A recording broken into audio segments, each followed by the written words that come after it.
Buenas, bienvenidos a la clase número 4 de Laboratorio para Física 1 para Químicos.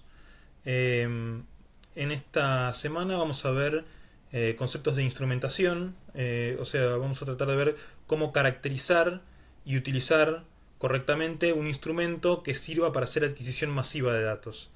Este, y vamos a tratar de aprender a, digamos, asignarle, digamos, los conceptos sobre eh, asignar intervalos de incerteza y errores que venimos aplicando para tomar datos a manos a los instrumentos. Entonces, empecemos por ahí. Eh, Instrumentación, adquisición y análisis de datos. Voy a checar un poco esto. Ahí vamos. Bien. Eh,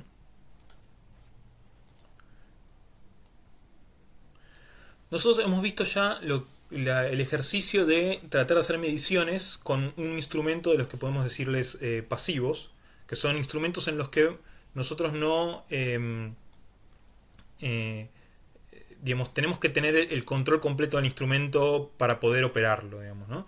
Y que, por ejemplo, acá hay un ejemplo muy sonso donde tenemos un fenómeno que queremos medir, por ejemplo, ver cuál es el flujo de masa de este tarro con agua, y para eso lo colgamos de una balanza. Si tenemos una balanza analógica, la aguja nos indica en cada momento del tiempo cuál es el valor del peso que ejerce este instrumento. Entonces nosotros deberíamos tomar con una hoja, hacer una tabla, tener un cronómetro y en determinados tiempos tomar nota de la fuerza que está ejerciendo este balde en en la balanza que nos permite medir ese peso, ¿no?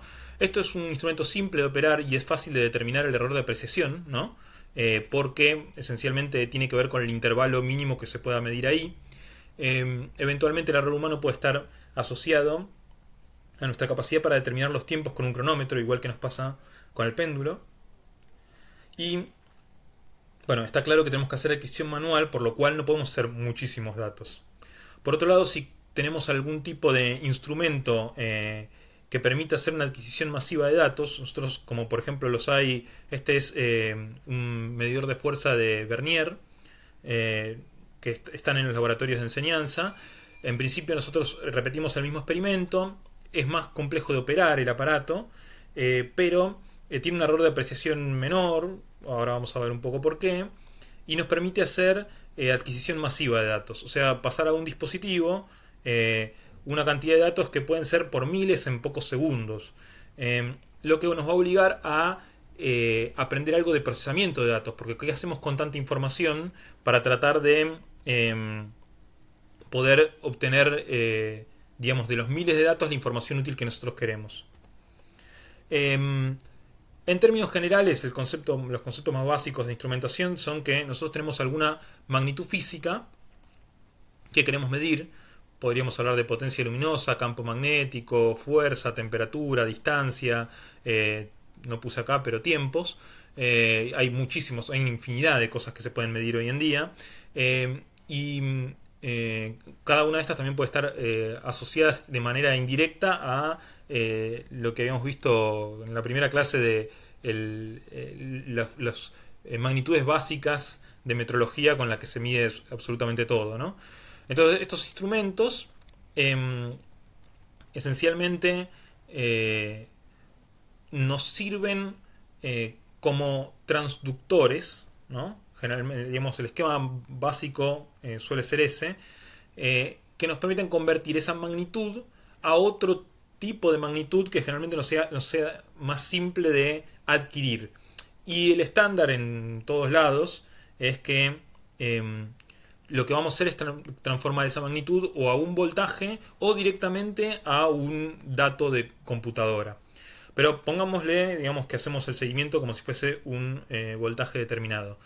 Estos elementos entonces van a transformar, por ejemplo, una temperatura determinada a una cantidad de volts, una digamos, magnitud que tiene que ver con la electricidad, no lo hemos estudiado, pero es intuitiva que existe de las pilas o de los 220 volts que hay en línea.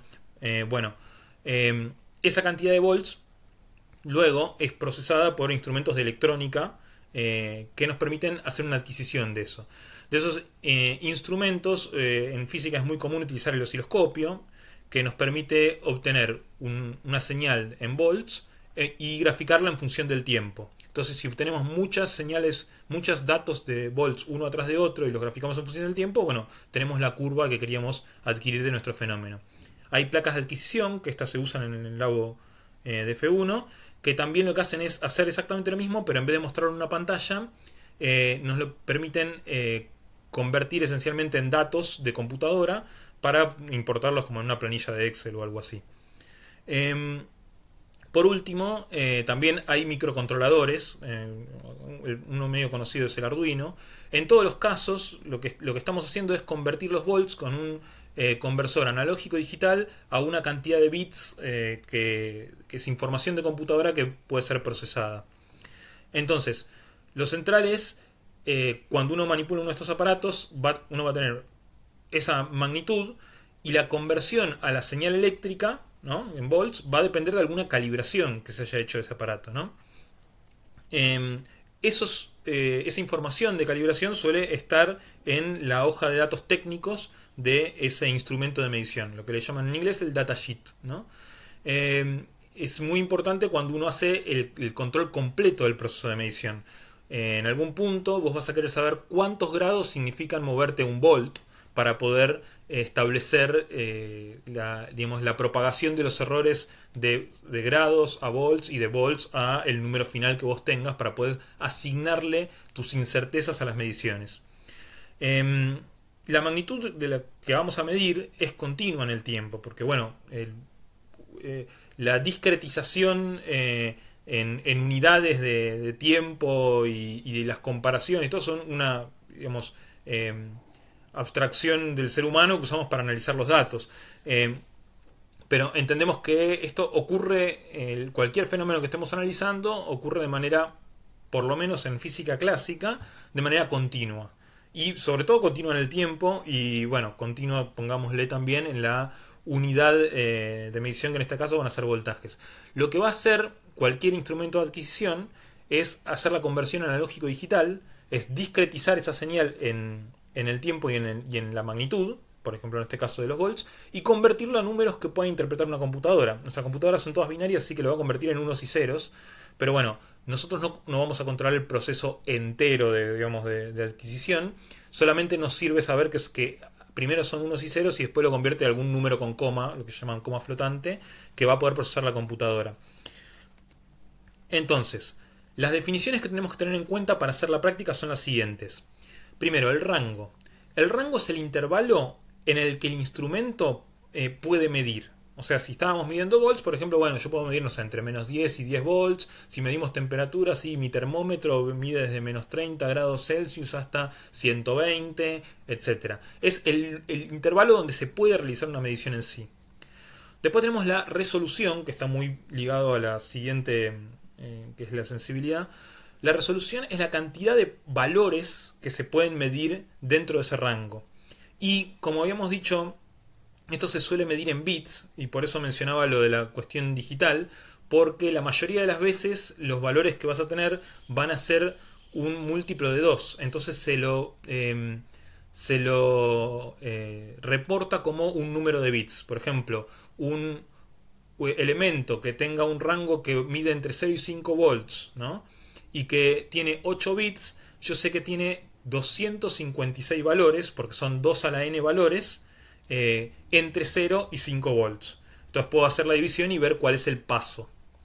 Bueno, a ese paso es lo que es una de las definiciones que se le da a sensibilidad. Hay otra definición para sensibilidad que no es la que manejamos acá, vamos a manejar esta, que es el mínimo cambio de magnitud que el instrumento puede medir, y que por ende lo vamos a asociar al paso mínimo que podemos tomar de la magnitud de medición en sí.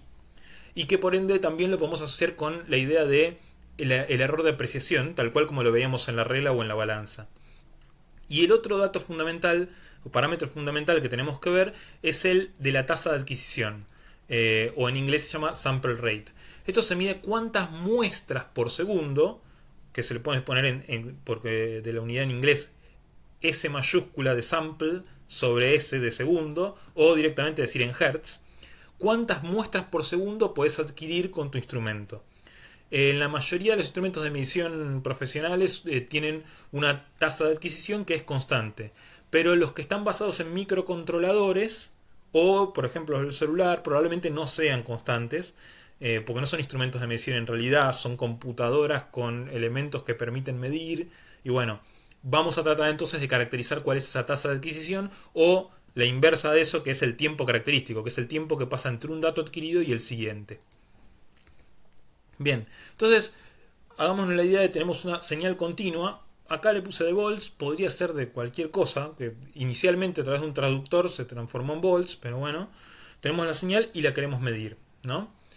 En un primer paso tenemos que entender que va a haber una discretización a partir de lo que decíamos recién, ¿no?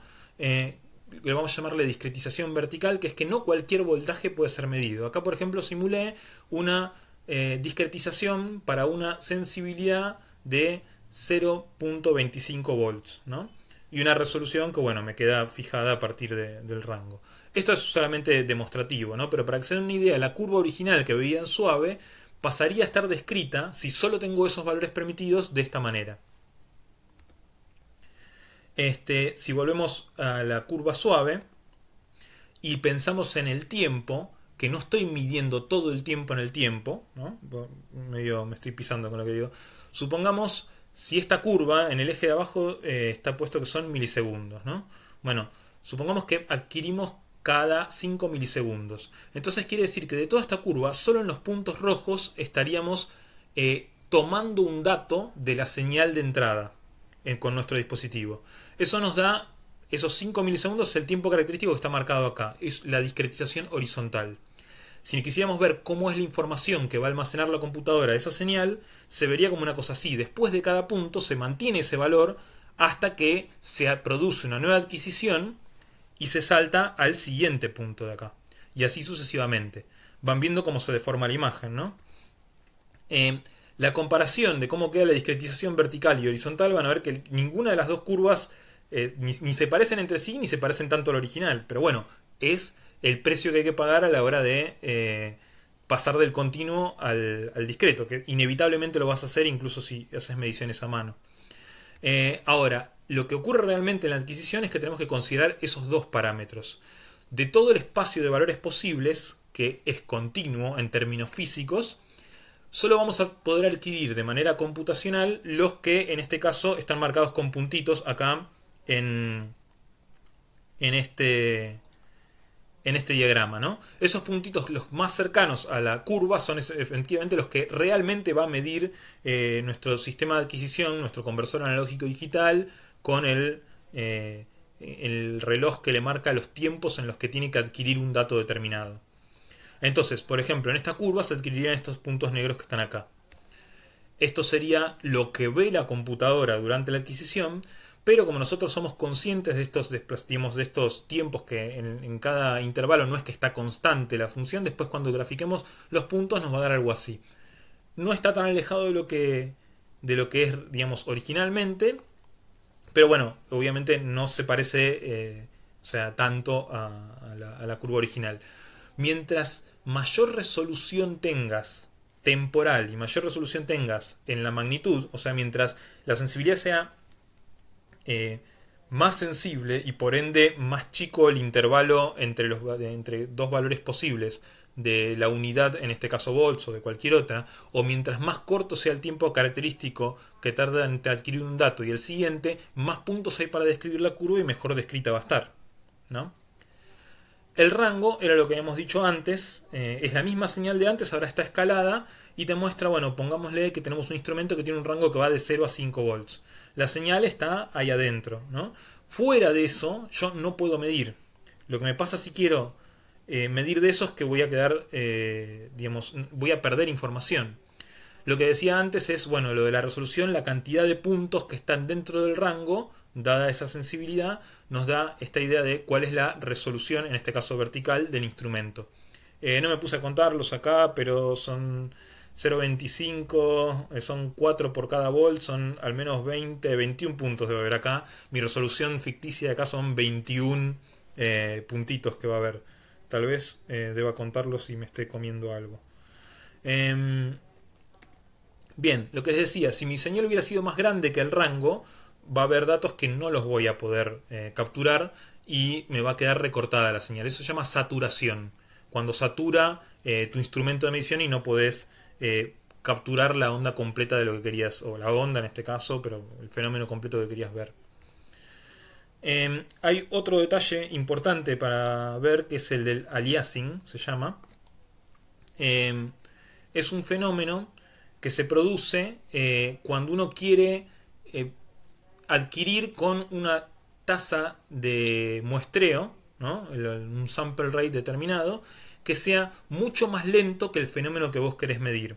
Acá tenemos una simulación donde tenemos una señal, vamos a ver la señal continua celeste que está acá, que es lo que nosotros queremos adquirir. Y lo que está marcado con las líneas verticales son los tiempos en los que nuestro dispositivo realmente hace una adquisición de un dato, ¿no? Y acá abajo puedo controlar ese tiempo, ese sample rate, ¿no? Fíjense, la señal que está en el fondo es de 1 Hz. La fabriqué para que sea de 1 Hz a propósito, ¿no? Entonces, si yo tengo una señal muchísimo más chica que 1 Hz, lo que estoy viendo como gráfico no tiene nada, pero nada que ver con la señal original. Cuando me acerco a la frecuencia fundamental de 1 Hz, o sea, el periodo este, voy a obtener un punto por cada curva de mi periodo que quiero ver. Por lo cual voy a estar obteniendo algo muy parecido como una recta o algo así, no voy a estar viendo casi nada. Si en vez de entre 1 Hz y 2 Hz voy recuperando como digamos artificios, ¿no? Que son curvas que no tienen nada que ver con la onda original que quiero ver. De hecho, se parece a esa onda, pero como si tuviera una frecuencia distinta. Bueno, eso es un fenómeno, no importa mucho el detalle.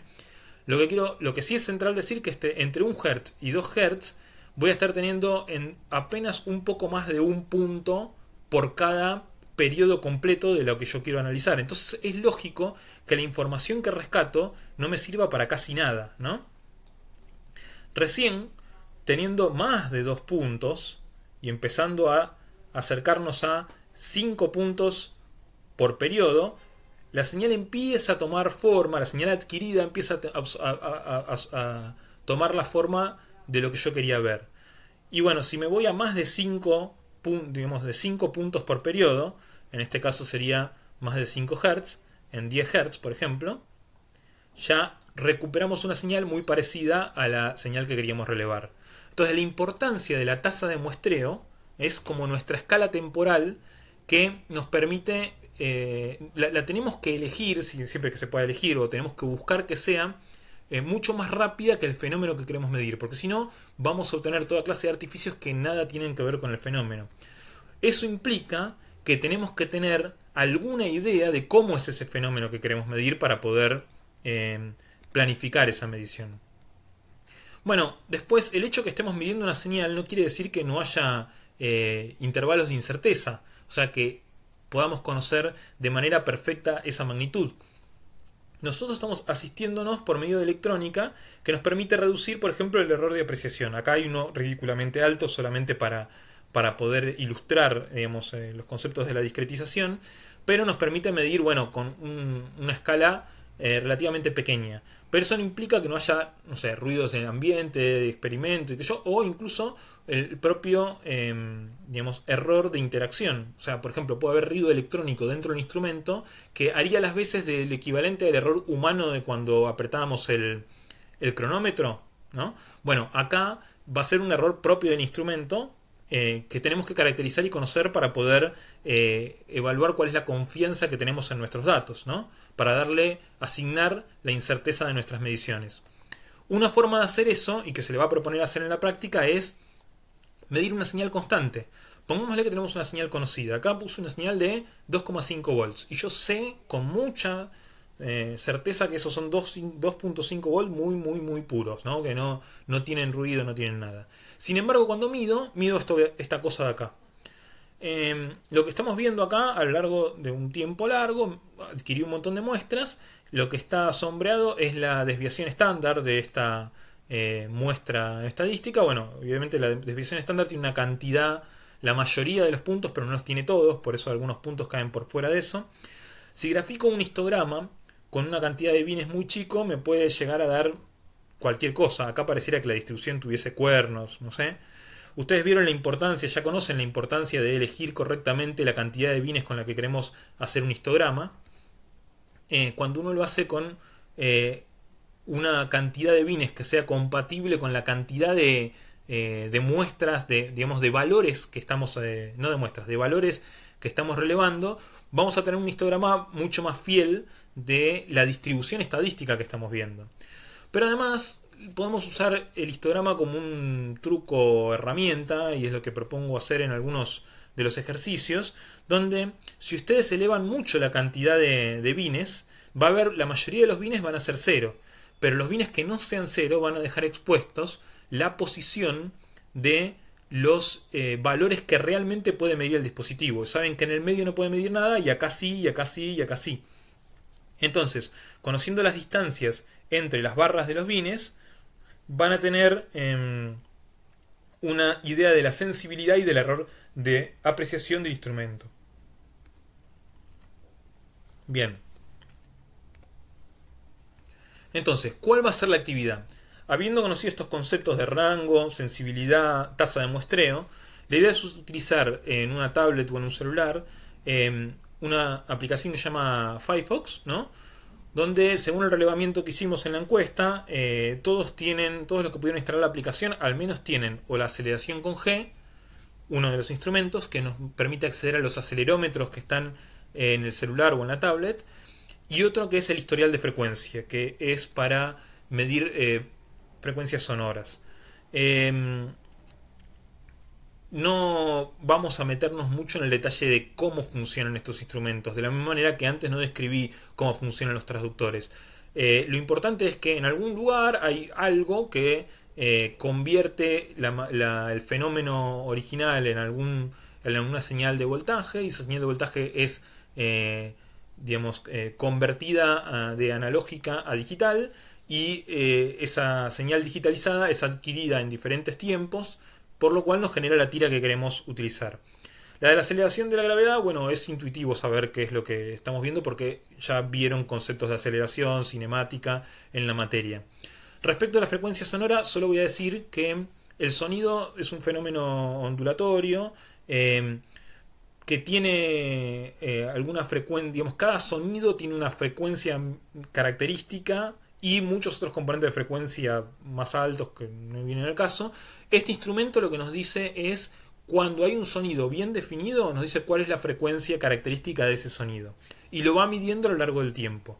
Lo que ya nos habla de que, bueno, si estamos hablando de que la frecuencia es la oscilación de la presión del aire, digamos, que nos llega a nuestros oídos o a los micrófonos o lo que sea, y que conforman al sonido.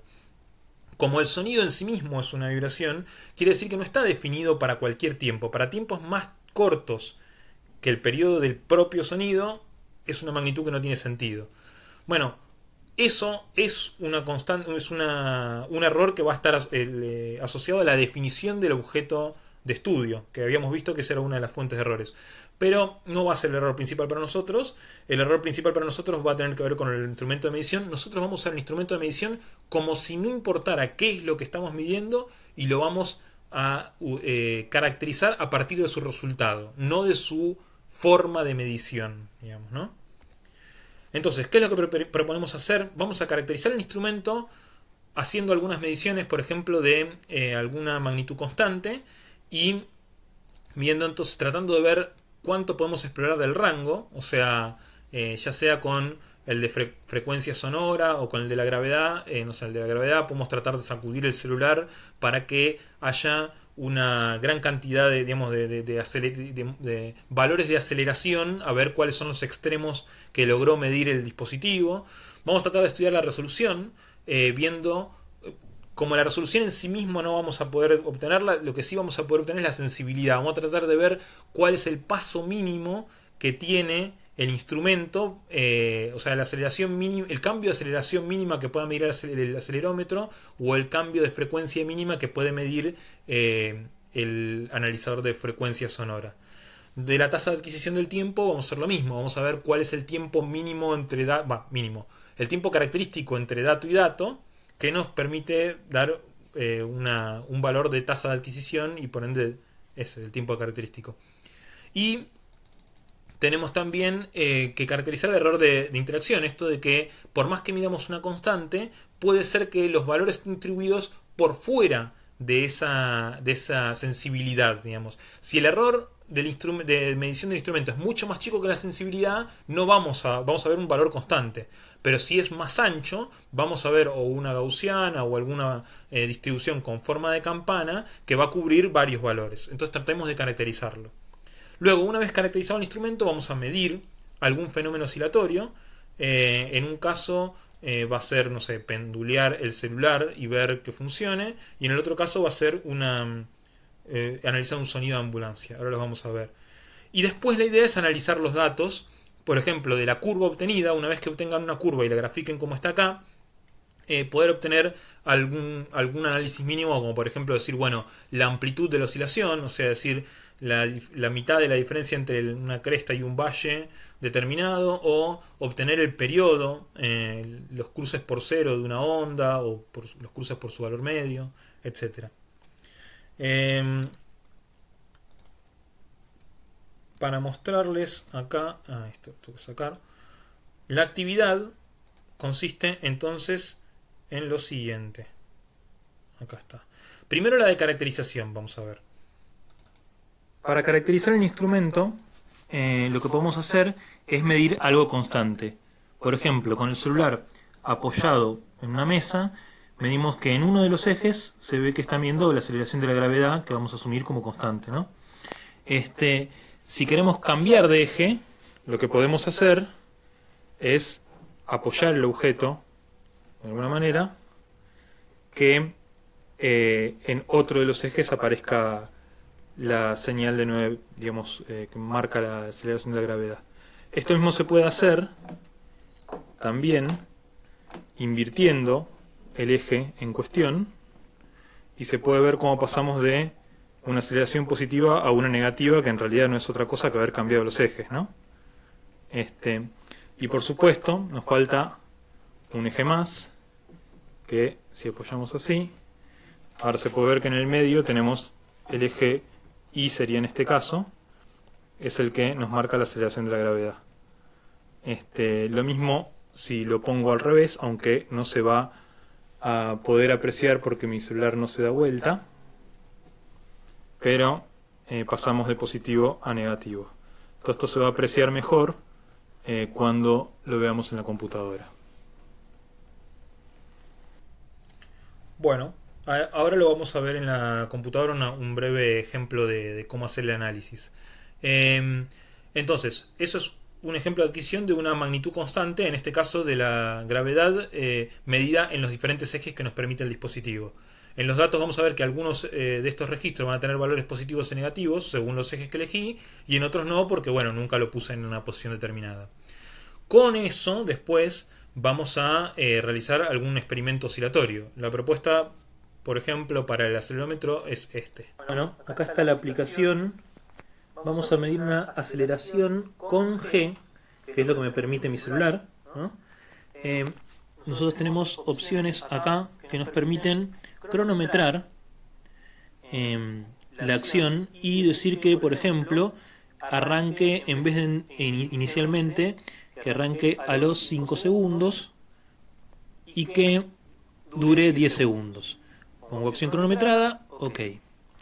Y ahora tenemos este dispositivo armado, que es muy elemental, es esencialmente una barra con una bolsa, y lo que vamos a hacer es aprovechar eso para usarlo de péndulo. Entonces, primero coloco el celular en el fondo de la bolsa.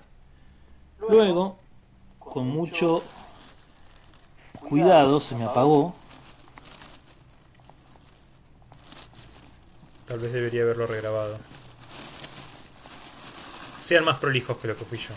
Con mucho cuidado trato de darle play a la adquisición.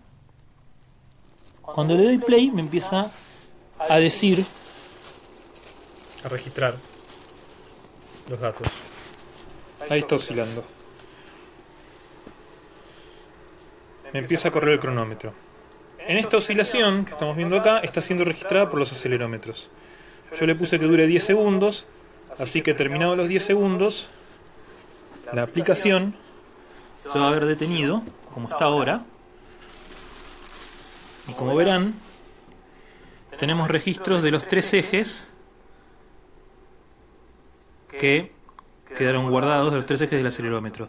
Son muy feas como oscilaciones, no son sinusoidales como las que veíamos bonitas, pero lo bueno es que me lo puedo, con exportar datos, le pongo un formato, por ejemplo por CSV, es un formato bastante estándar, que es el de comas, separar las columnas por comas, le doy OK, y me lo voy a mandar a mi propio email.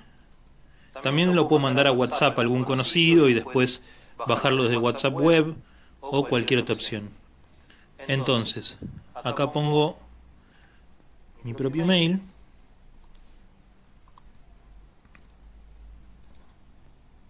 Bueno, esto me lo envió y lo continuamos en la computadora. Bien, y por último, la actividad 2 que tienen que hacer es hacer una medición, pero con el medidor de frecuencia sonora. Bueno, acá vamos a utilizar la herramienta de historial de frecuencia, que está acá. Tan simple como darle play nos permite empezar a grabar frecuencias. Como verán, cuando no estamos escuchando ningún sonido característico en particular, sale cualquier medición, pero si le damos reproducir algún sonido determinado, por ejemplo acá hay un barrido de frecuencia, algo que empieza en una frecuencia baja y sube.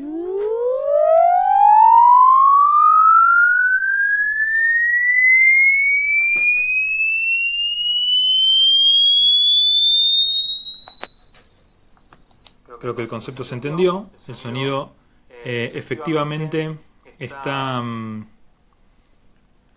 siendo registrado, ¿no? Nos mostró cómo la frecuencia empieza a subir y bueno, ahí ya de pronto dejó de medir y están viendo cualquier cosa porque lo paré. También podemos medir una frecuencia fija. Ahí se ve que es una frecuencia fija. Bueno, y el sonido de la actividad, que es caracterizar el sonido de una ambulancia.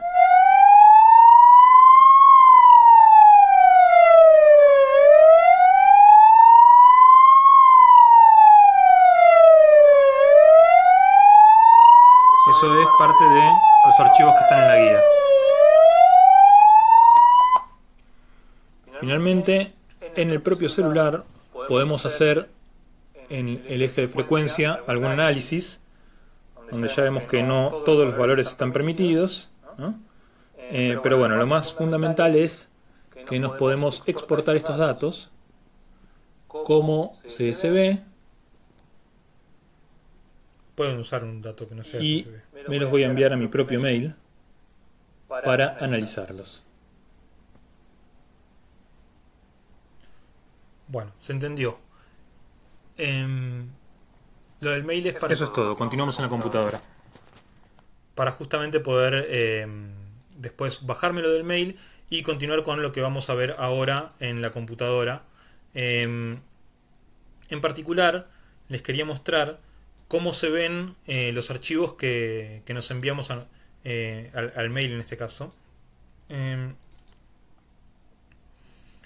Acá ven el archivo, es un archivo de lo que llaman de texto plano, ¿no? Donde tiene, si lo estiro suficiente, acá está, una primera fila donde están los nombres de las cosas que se midieron separados por comas y entre comillas, y bueno, incluye la unidad ahí y todo. Y después una serie de valores separados por comas. El primer valor dice que es el tiempo, el segundo la aceleración en X, etcétera, etcétera, etcétera.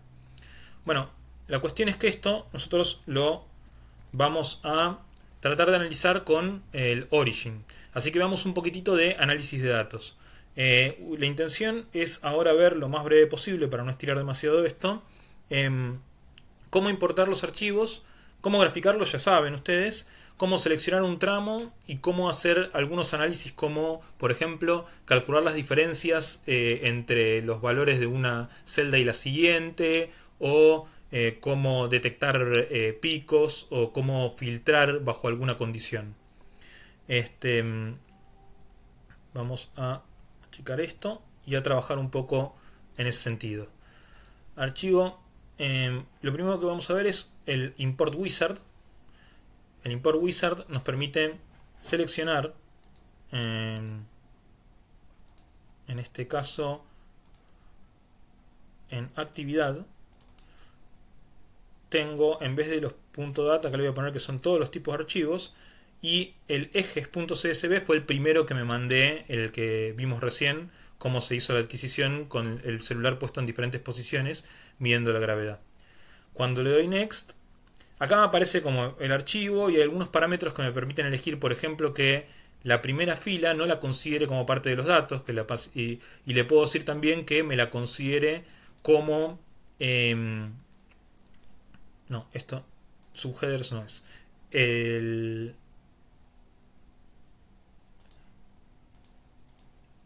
Esto de acá es. Que me considere la primera fila como un subheader, o sea, como una cabecera, y en esa cabecera le voy a hacer que sean los nombres largos que tienen las columnas del origin una vez importados, va a ser extraído de ahí. Después le digo, detectame las columnas a partir de los datos separados por comas. Ahí me aparecieron las columnas. Y fíjense que acá me aparece una cosa que dice no sé cuánto. Bueno, eso es porque no me reconoce todavía bien que esto es un número.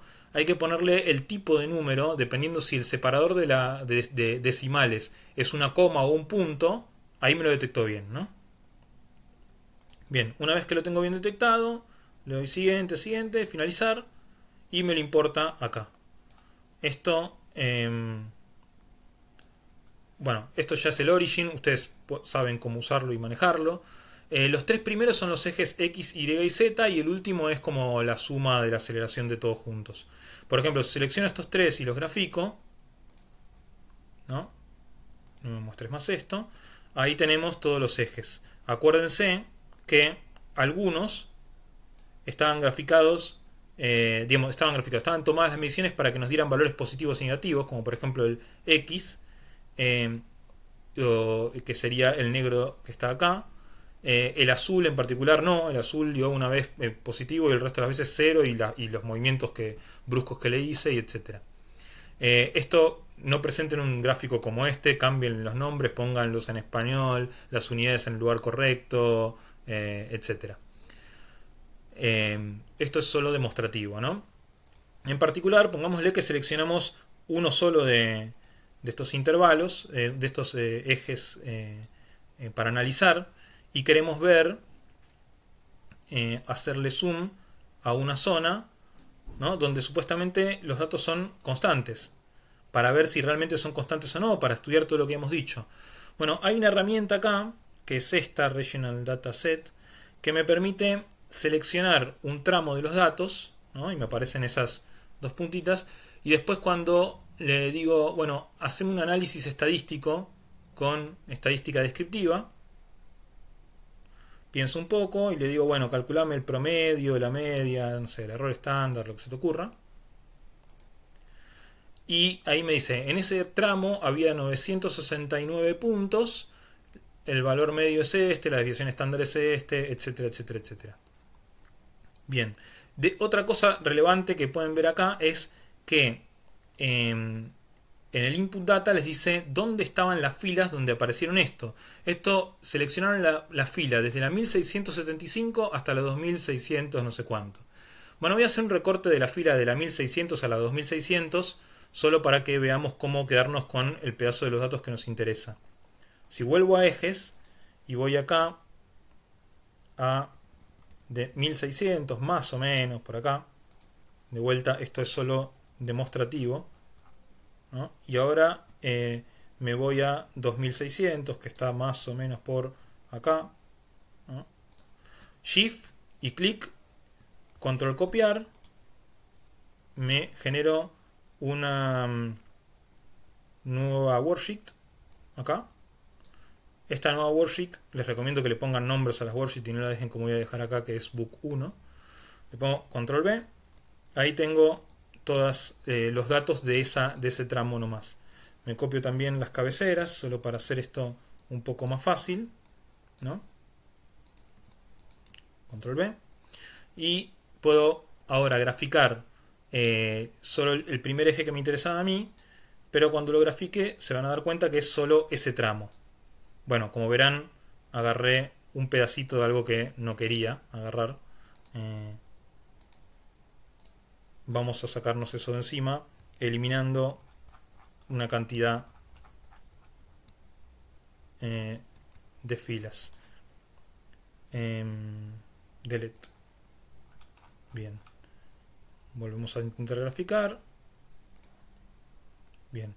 Acá tenemos entonces cómo es solo ese tramito, cómo se ve. Sí, este gráfico no me interesa más. Ustedes consérvelo si quieren. Una cosa que nos puede interesar de acá, ya sea de este tramo o de otro tramo, bueno, lo primero es, cuando ya lo tienen aislado, pueden hacer las cosas que ya saben hacer, como ver una estadística de histograma, ¿no? Y ver que efectivamente no es un valor constante lo que está midiendo, eso ya lo veíamos a ojo. E incluso acá pueden aplicar algunos de los trucos de los que estuvimos hablando, como ponerle un 1000 acá y ver que solo determinados valores son posibles y otros valores no. Y de acá pueden extraer información sobre la sensibilidad y, conociendo el ancho de esta distribución, también pueden asignarle un valor de incerteza. Recuerden acá, nosotros cuando hacemos estadística, el valor de la media le asignamos el error estándar, que se llama error estándar de la media. Pero acá estamos asignando un valor de error que va a tener que ver con mediciones que después nosotros vamos a hacer en un punto, no haciendo estadística de cada una de las partes del gráfico. Así que es para charlar en clase, digamos, pero la asignación de el intervalo de incerteza a los puntos medidos con la adquisición van a estar más relacionados en este caso con la desviación estándar que con el error estándar. La diferencia está en que en el otro midieron muchísimas veces lo mismo y a través de estadística redujeron el error. Mientras que acá, ahora hicimos eso, pero en las otras mediciones, donde vamos a estar muestreando algo que cambia en el tiempo, cada una de las mediciones fue medida una sola vez, cada uno de los tiempos. Los tiempos no fueron medidos varias veces cada uno. Bien. Lo otro que podríamos querer ver es decir, bueno, yo tengo acá los tiempos, ¿no? Y puedo insertar una columna a la que le quiero calcular cuál es la diferencia entre un tiempo y el siguiente, ¿no? Bueno, hay una forma, yo quiero calcular la diferencia esa en la columna A. En Set Column Values puedo seleccionar la columna A, con paréntesis selecciono cuál es la columna, y con corchetes le digo el índice.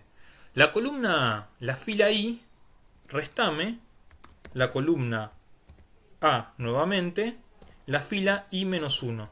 Esto es parecido a lo que hacemos en Excel, solo que acá lo tenemos que hacer con código. Cuando le doy OK, me muestra, salvo en la primera de todas, que no va a estar definido el punto anterior, me muestra la resta entre esos puntos. Entonces acá también podemos aplicar las herramientas que conocemos y hacer, bueno, estadística, histogramas, lo que a ustedes se les ocurra. Elijan inteligentemente cómo analizar la dispersión de puntos acá. Esto también era parte de lo que decía, un instrumento de verdad. Acá, si hacemos esto, nos debería dar siempre el mismo valor de tiempo. Pero en un instrumento que está fabricado a partir de un microcontrolador o un microprocesador interno que hace estas mediciones con un programa que está, digamos, funciona a través de un software, esto tiene una dispersión. Entonces nosotros vamos a ver el tiempo característico ya no es uno solo y va a tener, bueno, cierto nivel de incerteza, que es lo que ustedes tienen que caracterizar y analizar. no guardo nada y voy a importar el otro archivo, o uno de los otros archivos, import wizard. Habíamos visto, teníamos el de los ejes y tengo uno que es el de la medición del péndulo que vimos recién, ¿no? Si el archivo es del mismo tipo que importaron antes, acá en vez de darle next le pueden dar finish y les importa automáticamente. Algo que voy a hacer ahora solo para no, digamos, perder demasiado tiempo en clase con esos detalles. Acá nuevamente tenemos las oscilaciones que las podemos ver en cada uno de los ejes. Con la medición que hicieron ustedes y ver cuáles son los gráficos, ustedes pueden ver cuál es el eje que corresponde a cada una de las posiciones del celular, ¿no? Dependiendo de si el celular está en una posición u otra, dicen, bueno, este es el eje X de mi celular, este es el Y. Y elegir entonces el eje asociado, aunque esté la cámara, a la oscilación que ustedes estaban teniendo y poder medir la aceleración en ese lugar. Pongámosle que acá voy a hacer trampa porque este es el absoluto, no tiene nada, no es ninguno de los ejes en particular. Voy a elegir uno cualquiera, solo para hacer un ejemplo de procesamiento. Lo que quería mostrarles es un algoritmo que viene incluido acá en el Origin, que es el de detección de picos, que les puede ser útil para algunas de las caracterizaciones que les pide hacer la guía. Hay, cuando tienen el gráfico acá, pueden ir a Análisis, Peaks and Baseline, Peaks Analyzer, Open Dialog. El Peaks Analyzer lo que es vamos a decirlo, un toolkit que les permite elegir, digamos, mediante un algoritmo los picos. Esencialmente lo que hace es buscar los máximos locales en esta curva. Vamos a usar la función de FindPeaks, que está acá, no la FindPeaks Pro, la FindPeaks normal.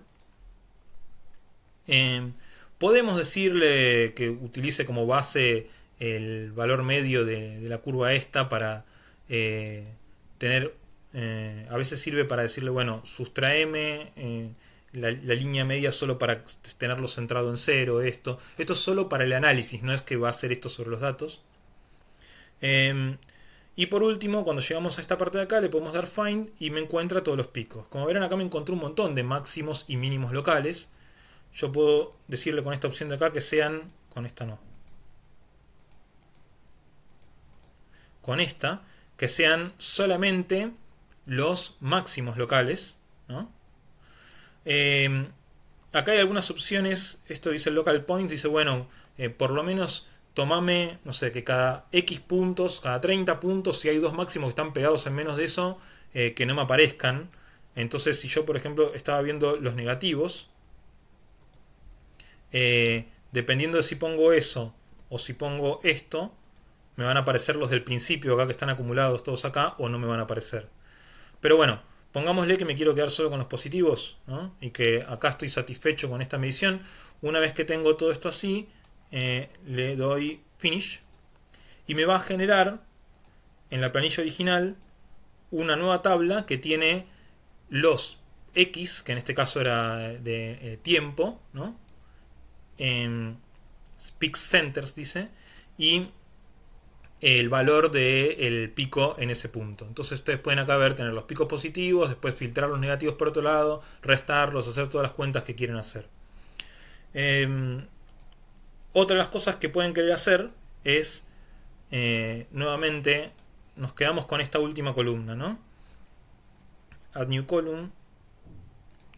Vamos a la columna esta, a restarle el valor medio de esta columna. Lo que recién hizo para el análisis lo vamos a hacer de manera permanente. ¿Por qué? Ahora van a ver por qué. Primero vamos a ver qué se puede hacer y que no es difícil. Para eso tenemos que calcularlo, el valor medio. Set column values, no. Esto era statistics, que estoy mareado y no lo encuentro. Statistics columns acá, ¿no? Le digo, bueno, entre otras cosas, calculamos el valor medio. Ok. El valor medio es este. No importa, es un valor. Entonces, en una nueva columna, yo puedo decir set column values y decir, bueno, quiero la columna E, que es la que estábamos trabajando, ¿no? Menos el valor medio. Ouch, no me lo copio bien. Vamos de vuelta. Este es el valor medio, copiar. Set column values. Ahora sí. La columna E menos el valor medio. Entonces, si yo grafico esta columna, va a ser simplemente la misma curva que antes, pero centrada en 0, como se ve acá, ¿no? Entonces, si yo quisiera, por ejemplo, medir los periodos de oscilación, una forma sería, si tengo la oscilación centrada en 0, es ver cuántas veces cruzo el 0 en una dirección determinada. Eso es un algoritmo más o menos típico de quedarme con, digamos, tratar de obtener el periodo de alguna curva. Entonces ahora lo que me gustaría hacer es filtrar la columna A y la columna F de esta planilla, pero solo en los valores que cumplan la condición de estar cruzando el 0 en una dirección. ¿Cómo hago eso? Hay una opción que es Worksheet Query, ¿no? Acá selecciono qué columnas me quiero quedar. Me quiero quedar el tiempo y la columna F, ¿no? A la columna F le voy a dar doble clic. Acá me va a aparecer columna F y le voy a decir, acá escribo la condición. Yo quiero una columna F que en el índice I, todos los que en el índice corchete I, corchete, que en el índice I sea mayor que 0, and los que en el índice F, índice I más 1, sean menores que 0. O sea, cuando en un punto estaba acá y en el siguiente estoy debajo de 0, quiere decir que lo crucé para abajo. Le puedo dar test acá, me dice que encontró 13 puntos que cumplen con eso. Bueno, cuando acá dice extract to new workbook, o sea, a un nuevo workbook voy a crear a partir de los datos generados por filtrar con esta condición. Cuando le doy OK, me aparece entonces esta planilla de acá con esos datos filtrados. Podemos corroborar que son los datos que nosotros queríamos. Esto lo voy a borrar momentáneamente. Si vamos a la original, esta de acá, ¿no? Y lo graficamos, ¿no? Estos serán lo que hemos graficado antes. El book 3 fue el nuevo book que generamos con los cruces por 0, supuestamente. Entonces, si hacemos doble clic ahí en el 1, que es el layer actual, y agrego el book 3, y en el book 3 le digo, bueno, poneme unos simbolitos. Esos son los puntos que detectó el book 3, ¿no? Acá le puedo hacer que sean más bonitos con algún color y todo, ¿no? Pero estos son los cruces por 0. Fíjense que funcionó bastante bien lo que queríamos. Entonces ahora de la tabla esa ustedes van a poder sacar conclusiones sobre el periodo de esto, comparando. Ya vimos cómo hacer restas, ¿no? Entonces, si ustedes vienen a esta tabla y hacen restas de los valores consecutivos y los analizan, pueden estudiar cómo es que cómo es el periodo, y en particular pueden ver si es siempre el mismo o si cambió en el tiempo, ¿no? Bueno, este es el conjunto de herramientas que les puede servir para hacer análisis de datos. Espero que les sea útil. Hay entonces, en particular, lo que es obtener los extremos estos de los gráficos es algo, digamos, para medir. Lo que les pide la consigna es midan la primer amplitud y el primer periodo. Eso lo pueden hacer inspeccionando en la tabla y haciendo restas incluso a mano. Le van a tener que asignar un error, y ese error va a estar relacionado con los errores que pudieron caracterizar ustedes con el instrumento. Pero es opcional para los que quieran hacer la detección completa de los picos y la detección completa de los cruces por 0 y hacer un análisis más general de los periodos y los máximos y los mínimos, a ver cómo evolucionan en el tiempo. Así que bueno, la clase de hoy, como tiene los instructivos de Origin metidos adentro, se hizo un poco larga, pero espero que tengan todas las herramientas que necesiten.